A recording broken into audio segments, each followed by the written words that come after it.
All right, here we go. So Jakari, you're next Thursday.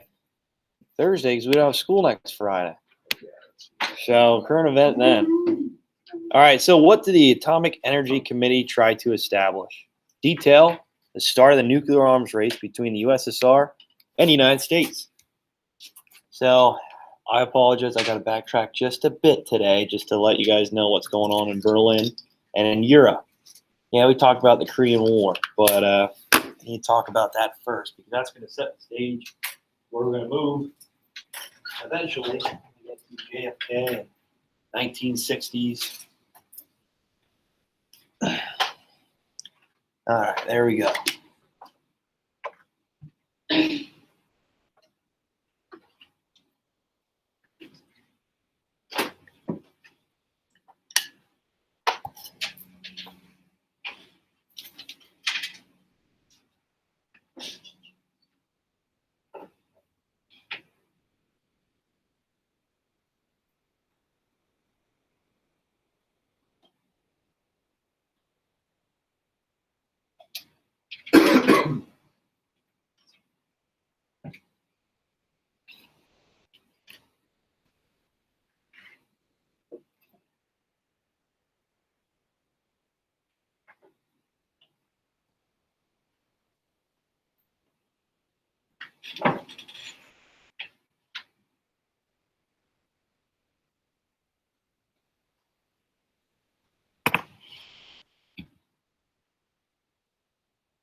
Give you another minute to finish up here.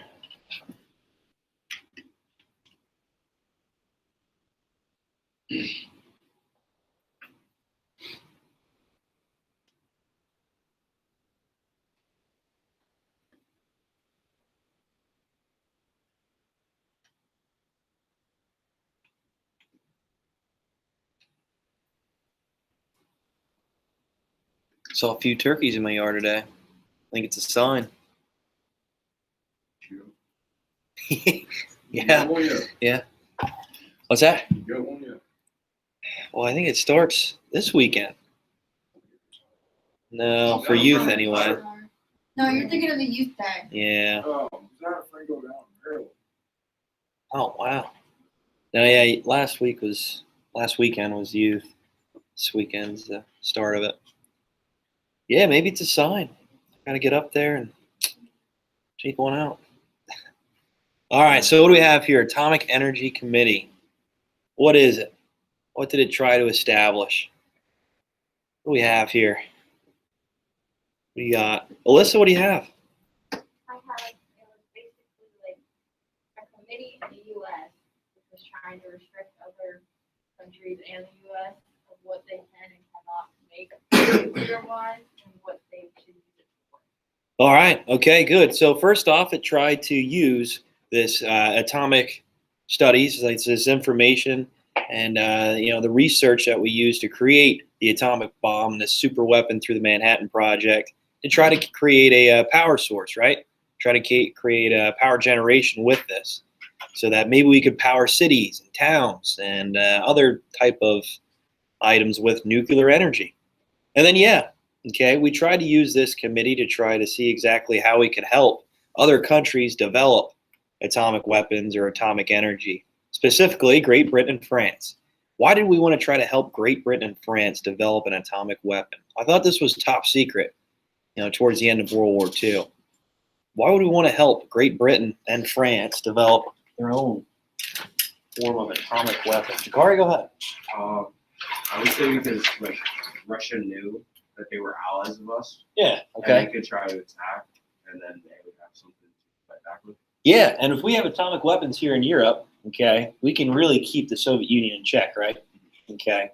At that moment, at that time, right at the end of World War II, we didn't have the ability to use missiles to launch them, intercontinental ballistic missiles, which we'll talk a little bit more about today. We didn't have that technology just yet, so we needed a way to attack an enemy, an aggressor, an opponent very quick. And the way to do that is to have this source of technology, these atomic weapons in Europe, and trust it with our allies, Great Britain and France. Okay. And with that being said, the Soviet Union, they have no way to really target or really try to damage any of our cities, right? That's just too far of a distance. We'd see it coming from a mile away. Well, way further than that. But we're going to try to establish our presence in Europe and to really keep the Soviet Union at bay. And at the same time, we want to make sure that none of these countries that are acting aggressive or acting belligerent have the ability to create their own form of atomic weapons. Okay, if they do, obviously that could mean some really bad things. That could really push for an atomic war, a nuclear war. And we want to try to prevent that from happening. We saw what it did to many civilians, citizens in Japan. Okay, it was devastating. It was terrible. Did it win us the war? Yeah. But we can't continue to do this to other civilians, right? Other people. And the Soviet Union saw this as a way that the United States is trying to advance their own technology and advance their own sciences and this department, while at the same time restricting other countries all throughout the world. So in a way, they thought the United States was trying to monopolize on these new advancements, on this research, okay, on atomic energy and what it can really do, and using it as weapons. Does that make sense? Okay, and this really pushed for the arms race even more. Right, this angered the Soviet Union to try to push for their own atomic weapon, even more so than what they were doing, okay, and what they're trying to establish right towards the end of World War II.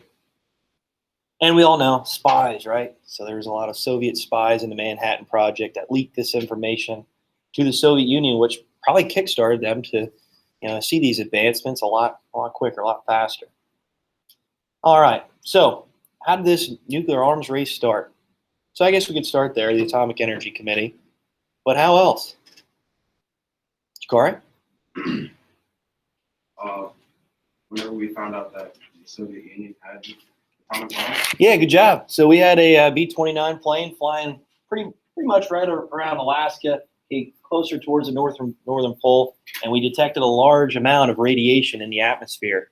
And we knew right away that the Soviet Union had to detonate an atomic weapon.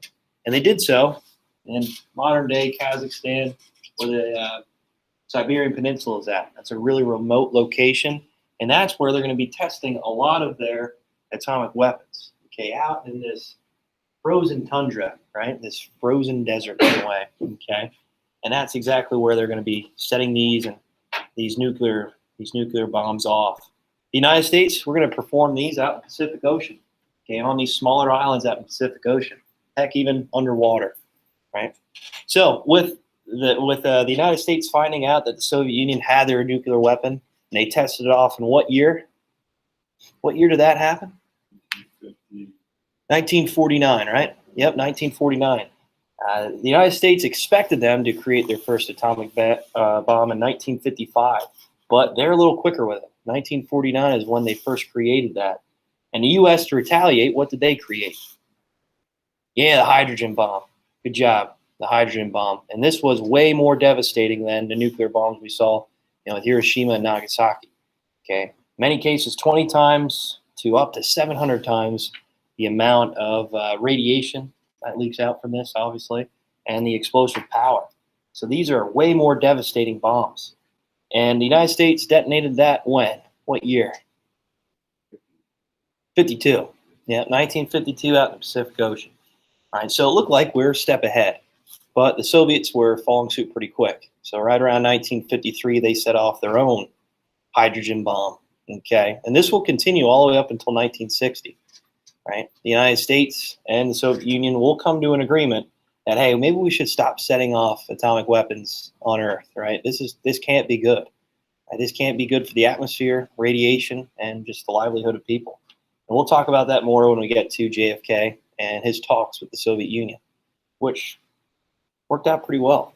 Okay, there's still a lot of tension, but we see some sort of agreements here. All right, so vocab terms for today. Like I said, I gotta talk about Berlin a little bit. I kind of missed that. I apologize when we moved to the Korean War, but I want to talk about the Berlin crisis in 1948, Khrushchev, and de-Stalinization. De-Stalinization.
All right, so the Berlin crisis, 1948. What do we have? What do we got? Cody, you have this one? The last major politics, military European incident in the Cold War, but the occupation. Okay, so this is the very beginning of the Berlin crisis, which we'll talk about more when we get to JFK and the Berlin airdrop. And this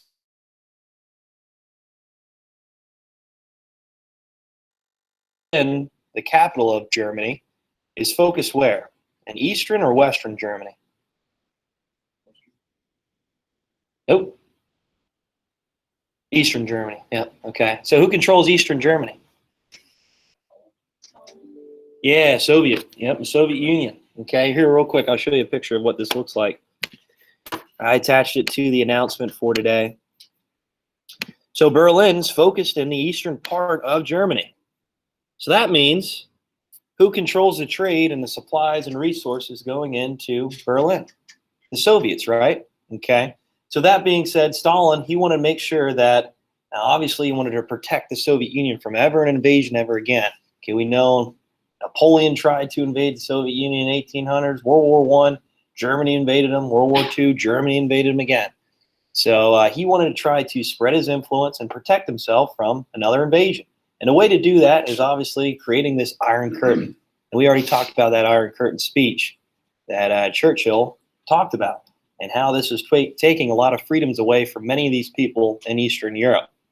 All right, but so there's a lot of hostility, especially with Truman and Stalin towards the end of World War II. And we know that, we talked about it. And Stalin wanted to really make sure that he could control the capital, Berlin. And the way to try to advance communism is spreading this political ideology in the capital, right? That's the way you're going to try to promote more of your gains. But at the same time, Berlin was divided up into 4 sections, just like Germany as a whole.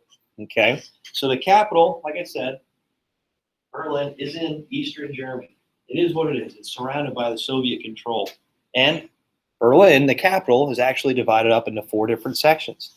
To have full control of the capital, Stalin thought, well, if we cut off any resources and supplies coming to the democratic side of Berlin, then, we will have full control of Berlin. The Allied powers will just kind of move on from here.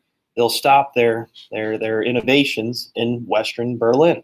Okay, so it almost looks like a smaller version of what Germany is, the capital itself, because that's divided into 4 sections. Okay, so is Germany as a whole. All right, so Western Berlin, supported by democracy, capitalism.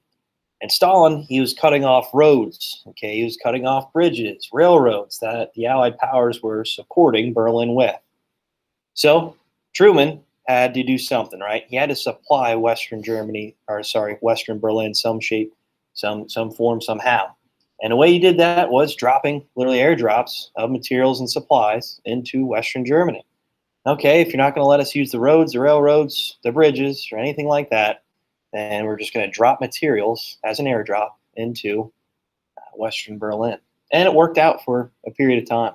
This is going to happen again eventually when we get to the 1960s. Okay, with the Berlin airlift. But already, 1948, right after World War II, Stalin trying to have full control of Berlin, the capital of Germany. Okay, again, he wanted to make sure Germany could never rise to a power again. Right, Chris? Yeah, because we already know Germany invaded him twice. He doesn't want that to happen ever again. So the way to do that is have full control, cutting off any supplies going to Western Berlin. Does that make sense, guys? Okay, that's the Berlin Crisis, 1948. I forgot to go over that, so I wanted to let you guys know where we're at with Berlin and Germany, how it's divided up. Okay, so the rest of the terms here. Khrushchev, what do we have? What do we have for Khrushchev? What do we got here? Kale?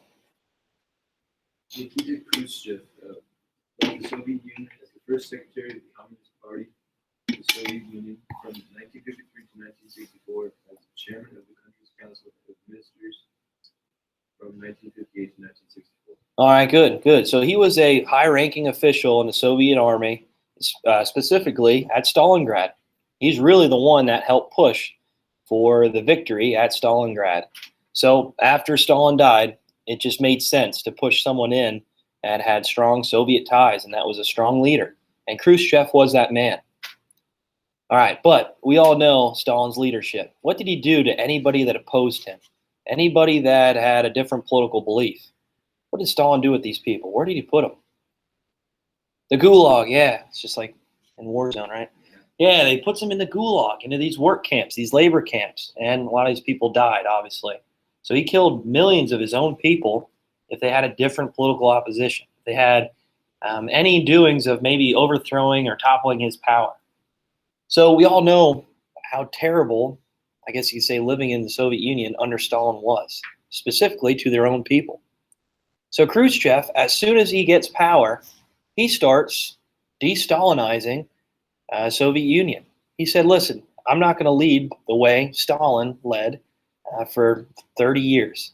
Okay, there was mass killings of our own people.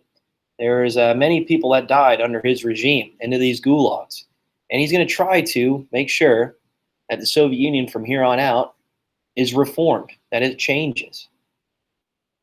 And let's face it, everybody in the Soviet Union was in shock, right? If you ever spoke about Stalin in a bad manner, what would happen to you? You get killed or thrown into gulag. And here already, the new leader that's coming in is reforming the Soviet Union and really almost talking bad about what.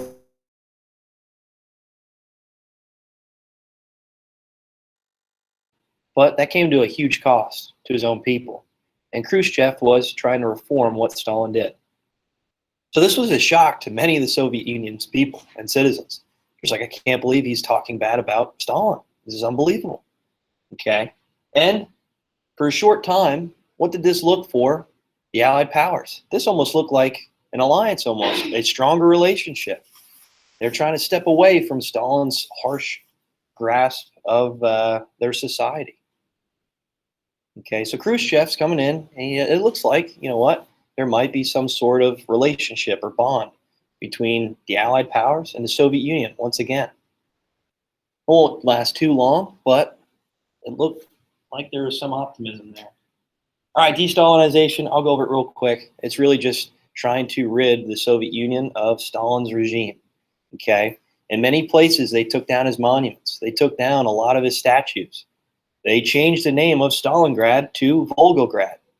Okay, and they did this because they wanted to try to separate the new form of the Soviet Union, reform it from the old harsh brutality of what Stalin did in his leadership. Okay, his authoritative rule. They wanted to separate the new Soviet Union from the old.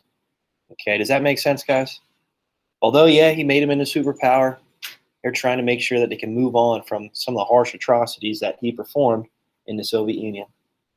Okay. All right, moving on today. Just one slide, and I'll let you guys work on your political cartoon.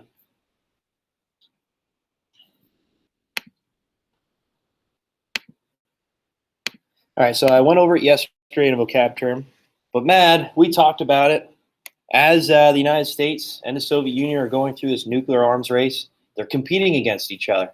And it came to a point where we know sooner or later that if there was ever a conflict between these two countries, nuclear war was bound to happen.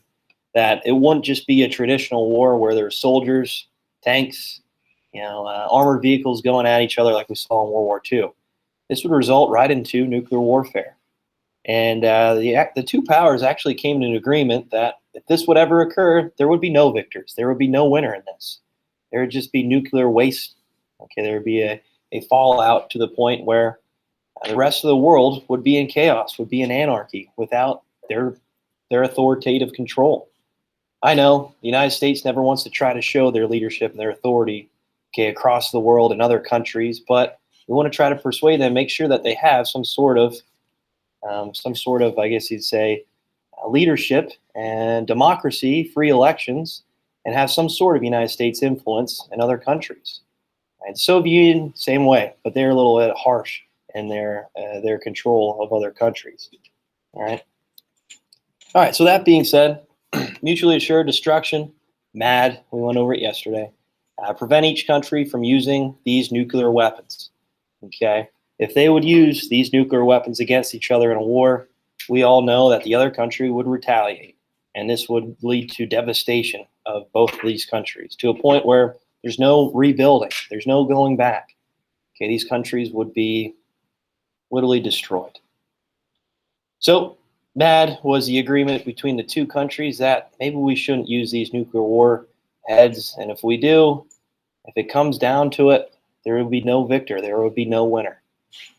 And although, like I said, there's a lot of United States influence around the world, Soviet Union influence around the world, that the world would not be a better place if these two countries would be destroyed, if they were gone. We'd see groups like terrorist groups leading these countries all throughout the world. We'll see constant conflict with these countries as they're trying to expand and imperialize these areas all around the world. All right, so this pushed Eisenhower to do something different. Rather than building up the military with tanks and soldiers and new forms of weapons on the ground, he decided, well, if there's going to be a war, then we have to be prepared for nuclear war. So he shifted the budget, the military budget, towards creating submarines, ICBM missiles, so intercontinental ballistic missiles, and transitioning to a different style of military. Okay. Like I said, no longer will these wars be fought soldiers against soldiers. Tanks versus tanks, you know. But it would be fought with nuclear warfare, missiles. All right, last one here, I promise. You guys good with this? Okay. So with Eisenhower, his Soviet policy, we'll talk about him more next week. I just want to introduce him now. He's going to still continue on that policy of containment. So if you want to write with Eisenhower, containment is going to be his policy as well. So he's going to follow that Truman doctrine, that Truman policy from here on out. And anybody else that is trying to resist communism throughout the world, he's going to support them. Okay, he's going to support democracy, capitalism, free market, free enterprise, business against the spread of communism. So containment is going to be one of his vital moves here from here on out. But like I said, he actually cuts back on the military budget. He decides, well, like I said before, we're not going to be fighting a war, soldier versus soldier anymore. Okay, tanks versus tanks. Yeah, the Korean War and then eventually the Vietnam War. You'll have that, but it's not going to be to the point of what we see in World War II. Against a new superpower, against the Soviet Union, we need to make sure we have missiles. We make sure we have nuclear warheads. We need to make sure that we have the ability to reach the destination, eventually space, okay, and have an advantage in the atmosphere, right? So we could target some of these missiles coming at us from across the Atlantic Ocean, maybe eventually. Okay, none of them really had the ability to do that, but that's the maneuver here on out. But by 1953, 1955, we know that both powers have atomic weapons. And Eisenhower is going to use the alliance with NATO to have a step up against the Soviet Union, okay, against their strength in Europe. So let's face it, does the Soviet Union have any type of ally in the Western Hemisphere? No, they don't. So is there any way they could really target the United States with a nuclear warhead? Cody, what do you think? Is there any way the Soviet Union could target the United States in the Western Hemisphere? Well, we could probably see that coming from miles away, though, right? Hundreds of miles away. So do they have any ally that they could set up and establish nuclear missiles? No, they don't. Not at this point, anyway. We'll talk about the Cuban Missile Crisis soon. But does the United States have allies and friendships in Europe and in Asia that we could target the Soviet Union? Oh, of course. No problem. No problem. By 1953, Eisenhower establishes these ICBMs, these intercontinental ballistic missiles in Europe, in Western Europe specifically, and in Turkey and in Greece, really pointing at Moscow, waiting for them to act out. Okay, it's almost like we have a gun pointed at them and they don't have a gun at all, right?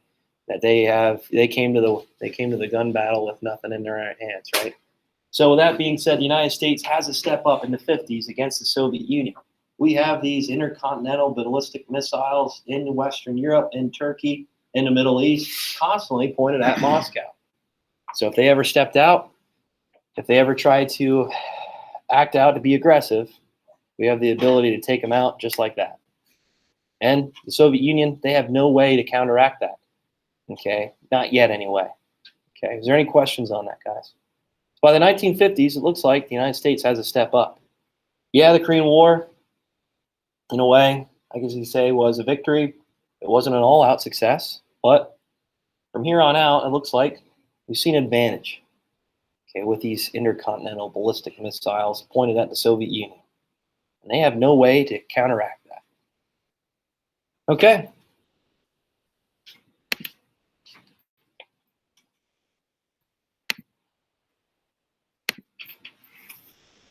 All right, so if you haven't done so already, please finish up that political cartoon from yesterday. I attached it yesterday. That would be great. Here's a video on de-Stalinization. If you guys want to check that out, go ahead. I won't play it in here, so I'll give you enough time to work on that assignment from yesterday. But just turn that in for me, okay? I'll give you guys credit. And that's it for today.